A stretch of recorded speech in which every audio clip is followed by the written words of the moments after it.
كثير واطية.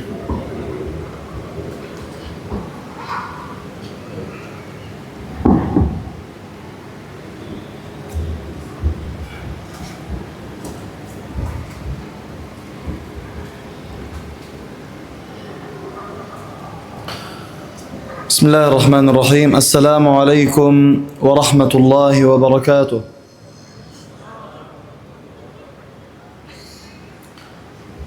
بسم الله الرحمن الرحيم. الحمد لله ناصر المجاهدين ومذل المستكبرين، والصلاة والسلام على نبينا المجاهد الشهيد وعلى آله وصحبه ومن سار على نهجه واستنى بسنته إلى يوم الدين. أما بعد، أعرفكم بنفسي أولا. أنا أخوكم في الله علي عيسى عثمان، أصلي فلسطيني من مدينة غزة من قرية الجسير، وأقيم في الأردن. أحفظ القرآن الكريم كاملا ولله الحمد، كما أعمل معلما للرياضيات في الأردن. قبل أن أبدأ أتقدم بالشكر الجزيل لسعادة المحافظ على تيسيره وتسهيله لبرنامجنا، برنامج سفاري رمضان في هذا الشهر المبارك. Bismillah, alhamdulillah, wassalatu wassalamu ala rasulillah wa ba'd. Setelah memuji Allah subhanahu wa ta'ala, kemudian bersalawat kepada Nabi Muhammad sallallahu alaihi wasallam, beliau memperkenalkan diri kepada kita semua bahwasanya nama beliau adalah Syekh Ali Isa Uthman, dan beliau asli keturunan Palestina dari daerah yang bernama Juzair, dan daerah ini terletak pada kota Gaza. Alhamdulillah, beliau telah menyelesaikan hafalan Al-Quran secara keseluruhan, dan alhamdulillah hari ini beliau menjadi pengajar matematika di salah satu sekolah di Jordania. Kemudian beliau menyampaikan, sebelum beliau memulai taujihat dari beliau menyampaikan rasa syukur dan terima kasih kepada Bapak Gubernur Buya Mahyildi Ansarullah yang telah memfasilitasi perjalanan safari Ramadan kami di Sumatera Barat. يقول الله عز وجل في كتابه العزيز بعد أعوذ بالله من الشيطان الرجيم: يا أيها الذين آمنوا كتب عليكم الصيام كما كتب على الذين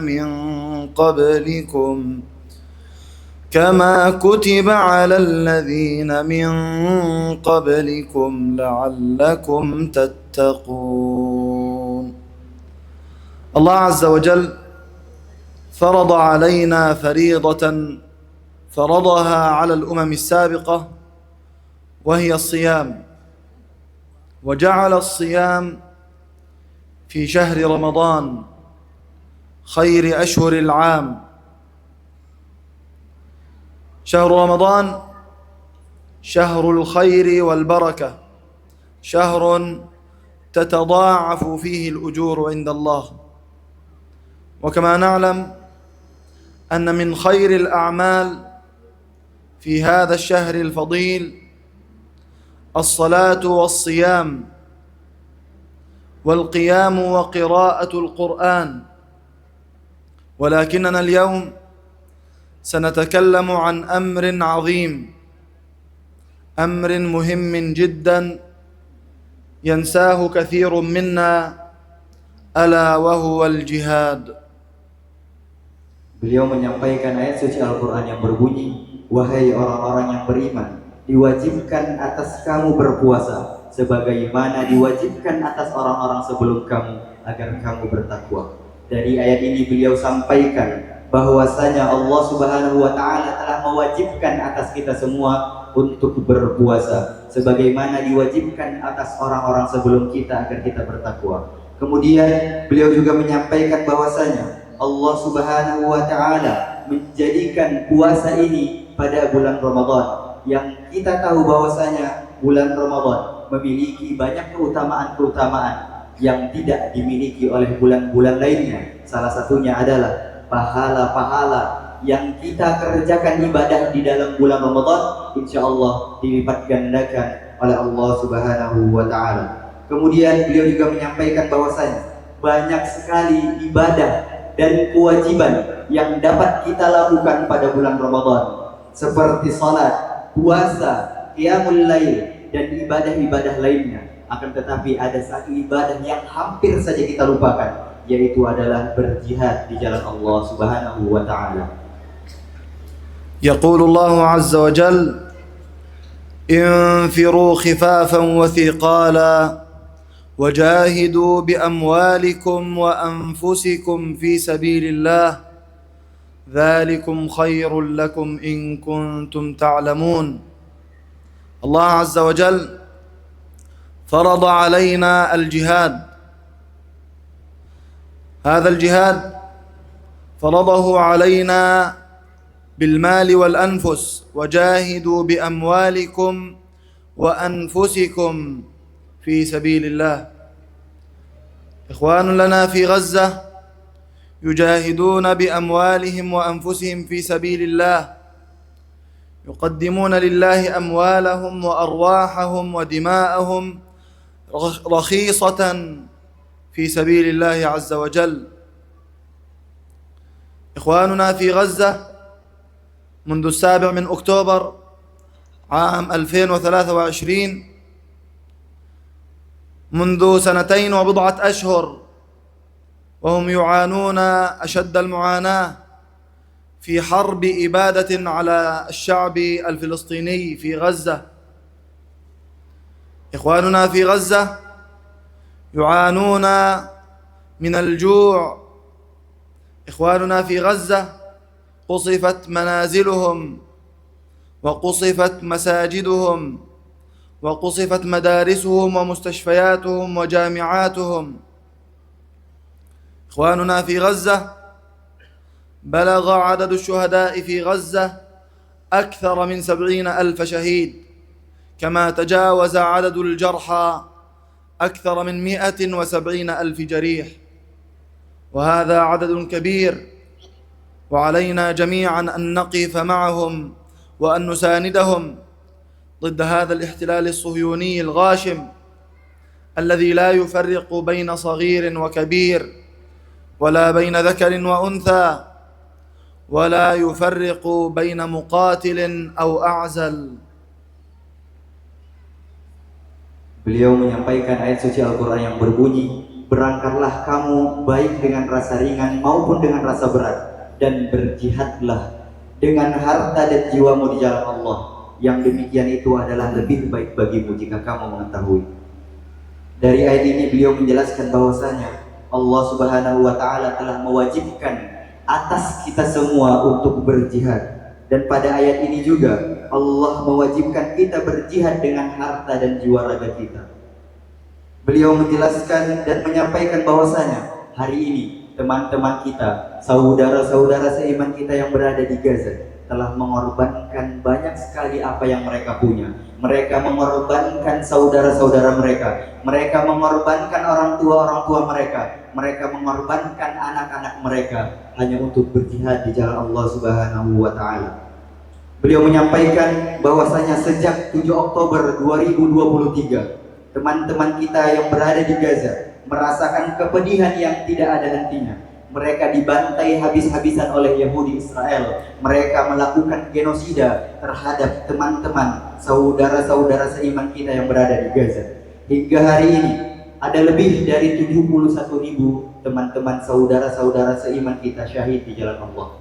Ada lebih dari 170.000 teman-teman kita yang merasakan luka-luka, dan ada lebih dari 2.000 anak-anak kecil yang menjadi target pembantaian. Mereka dihancurkan rumah-rumahnya, mereka dihabisi orang tua mereka. Maka dari itu beliau sampaikan bahwasanya kita sebagai saudara seiman mereka sudah sangat sepantasnya harus berdiri di barisan mereka, setidak-tidaknya dengan harta-harta kita.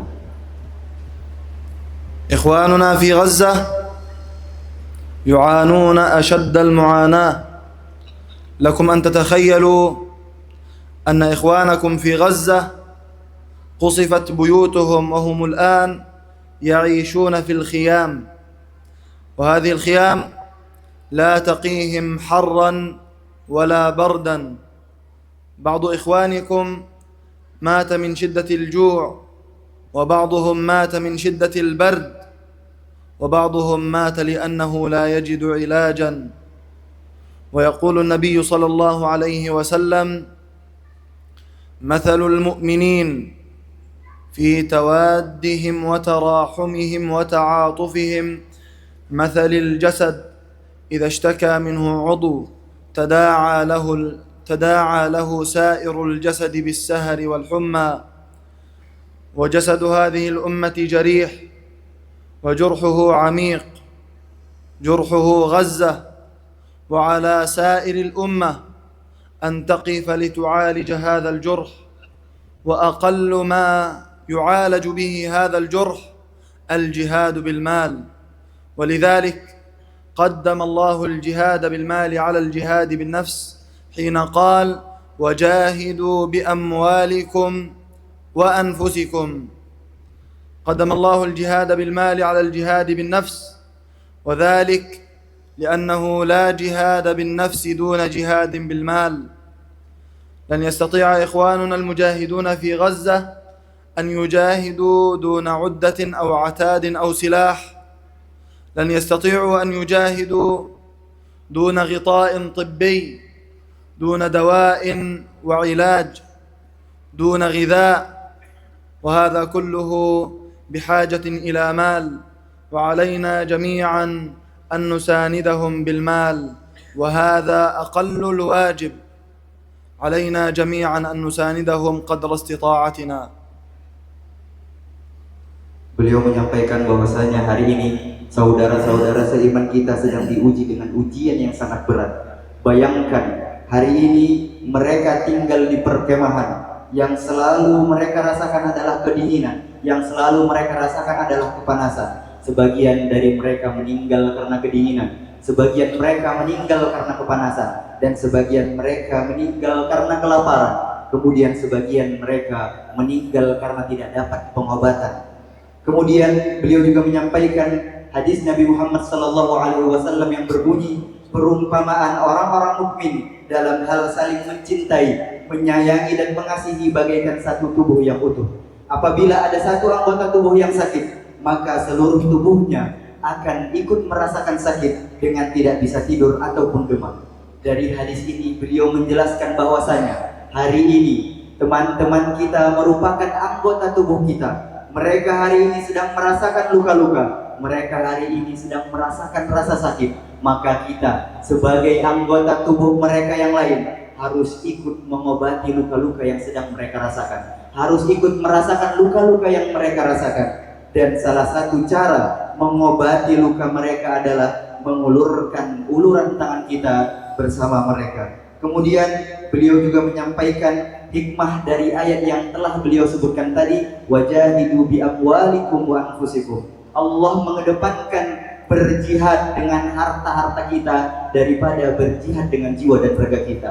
Yang harusnya Allah wajibkan kita berjihad dengan jiwa dan raga kita, akan tetapi pada ayat ini Allah kedepankan berjihad dengan harta-harta kita, karena Allah tahu bahwasanya kita tidak mampu untuk turun langsung berjihad di jalan Allah Subhanahu wa taala. Maka dari itu Allah ringankan beban jihad kita dan Allah perintahkan kita berjihad dengan harta-harta kita. Karena bagaimana teman-teman kita, saudara-saudara seiman kita ingin bertahan di medan jihad apabila mereka tidak memiliki konsumsi, apabila mereka tidak memiliki logistik, apabila mereka tidak memiliki peralatan medis. Maka dari itu kita sebagai saudara seiman mereka sudah sangat sepantasnya ikut memperjuangkan apa yang mereka perjuangkan, ikut berkontribusi memperjuangkan kesucian tanah mereka, kesucian tanah Masjidil Aqsa. يقول الله عز وجل في كتابه العزيز بعد أعوذ بالله من الشيطان الرجيم: أنتم هؤلاء تدعون لتنفقوا في سبيل الله فمنكم من يبخل ومن يبخل فإنما يبخل عن نفسه والله الغني وأنتم الفقراء وإن تتولوا يستبدل قوما غيركم ثم لا يكونوا أمثالكم.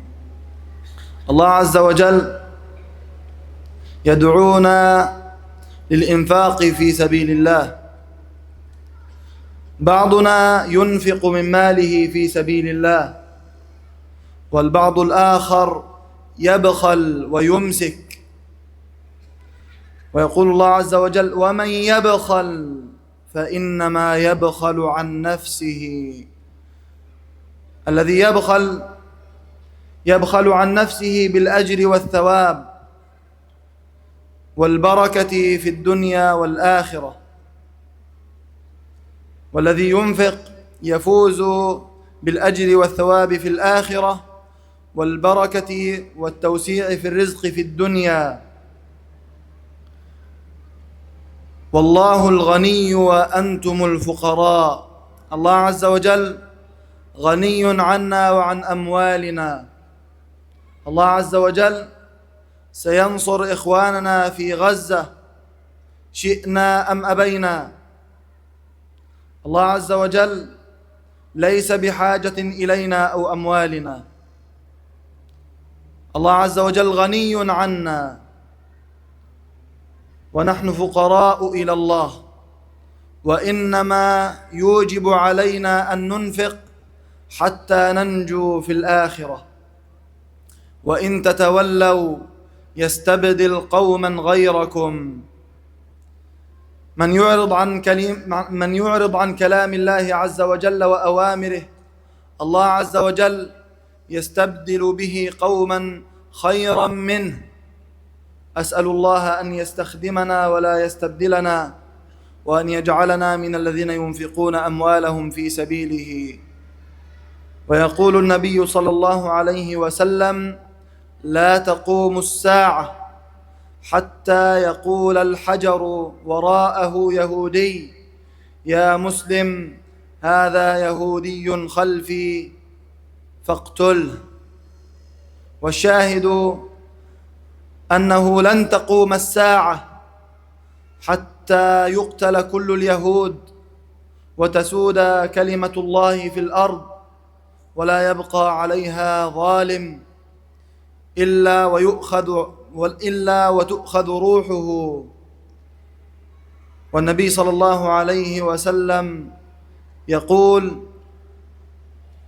كما قلنا قبل قليل: مثل المؤمنين في توادهم وتراحمهم وتعاطفهم مثل الجسد إذا اشتكى منه عضو تداعى له سائر الجسد بالسهر والحمى. ويقول النبي في حديث آخر: اللهم أعطي منفقا خلفا، اللهم أعطي ممسكا تلفا. النبي صلى الله عليه وسلم يدعو لمن ينفق في سبيل الله أن يخلف الله عليه في ماله ورزقه، ويدعو على من يمسك ويبخل أن يتلف الله ماله ورزقه. فمن ينفق في الدنيا يفوز بالبركة في الدنيا والأجر في الآخرة، ومن يبخل في الدنيا يخسر البركة في الدنيا ويخسر الأجر في الآخرة. أسأل الله أن يجعلنا من الذين يستمعون القول فيتبعون أحسنه، كما أسأله سبحانه وتعالى أن يستعملنا لخدمة دينه، وأن يجعلنا من عباده الصالحين الذين ينفقون أموالهم والذين يجاهدون بأموالهم وأنفسهم في سبيله. أختم بشكري لمؤسسة KNRB التي تقدم كل الدعم لإخوانكم في غزة، تقدم الغذاء والدواء لإخوانكم في غزة.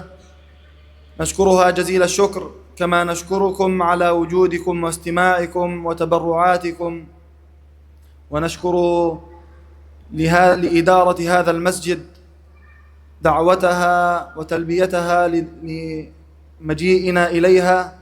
جزاكم الله خيرا وبارك الله فيكم. نختم إن شاء الله بالدعاء بعد الترجمة. Beliau menyampaikan ayat suci Al-Quran yang berbunyi, ingatlah kamu ini orang-orang yang diajak untuk menafkahkan hartamu pada jalan Allah. Maka di antara kamu ada yang kikir, dan siapa yang kikir sesungguhnya dia hanyalah kikir terhadap dirinya sendiri. Dan Allah lah yang maha kaya, sedangkan kamulah orang-orang yang miskin. Dan jika kamu berpaling, niscaya dia akan mengganti kamu dengan kaum yang lain, dan mereka tidak akan seperti kamu ini. Dari ayat ini beliau menjelaskan bahwasanya apabila kita menjadi orang yang kikir terhadap harta-harta kita, maka pada hakikatnya kita telah menutup diri dari pahala Allah Subhanahu wa taala yang telah Allah janjikan.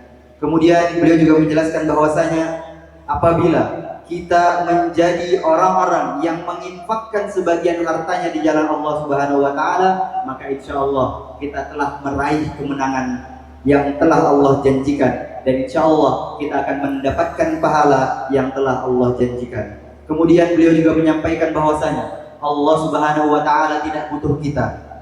Kitalah yang butuh Allah, karena harta-harta yang kita infakkan di jalan Allah Subhanahu wa taala akan menjadi pemberat amal ibadah kita, akan menjadi penolong kita di akhirat nanti. Kemudian beliau juga menyampaikan dari ayat ini Allah juga mengancam kita apabila kita enggan untuk menginfakkan sebagian harta kita di jalan Allah Subhanahu wa taala, maka Allah akan menggantikan kita dengan kaum yang lainnya yang taat kepada Allah Subhanahu wa taala. Kemudian beliau juga menyampaikan dan mendoakan kita semua agar kita dijadikan oleh Allah Subhanahu wa taala termasuk dari bagian-bagian orang yang selalu memperjuangkan agama Allah, termasuk dari bagian-bagian orang yang selalu menginfakkan sebagian hartanya di jalan Allah Subhanahu wa taala. Kemudian beliau juga menyampaikan hadis Nabi Muhammad SAW yang berbunyi, tidak akan terjadi kiamat hingga batu di belakangnya ada seorang Yahudi bersembunyi berkata, wahai Muslim, wahai hamba Allah, ini Yahudi di belakangku, bunuhlah dia. Dari hadis ini beliau sampaikan bahwasanya hadis ini menjelaskan salah satu tanda-tanda hari kiamat. Hadis ini menggambarkan bahwa pada akhir zaman akan terjadi peperangan antara kaum muslimin dan Yahudi. Benda-benda mati seperti batu dan pohon akan berbicara atas izin Allah Subhanahu wa taala untuk memberitahukan keberadaan orang Yahudi yang bersembunyi di baliknya. Kemudian beliau juga menyampaikan bahwasanya ada satu pohon yang tidak akan berbicara, yaitu adalah pohon gharqad. Dalam riwayat lain disebutkan bahwa pohon gharqad tidak akan berbicara karena ia adalah pohon Yahudi. Dari hadis ini beliau juga menyampaikan bahwasanya Allah Subhanahu wa taala telah menjanjikan kepada saudara-saudara seiman kita yang berada di Gaza kemenangan. Allah telah menjanjikan kepada mereka sebuah kemenangan. Lantas kita sebagai umat muslim yang tidak ada di Gaza, apa yang Allah janjikan kepada kita?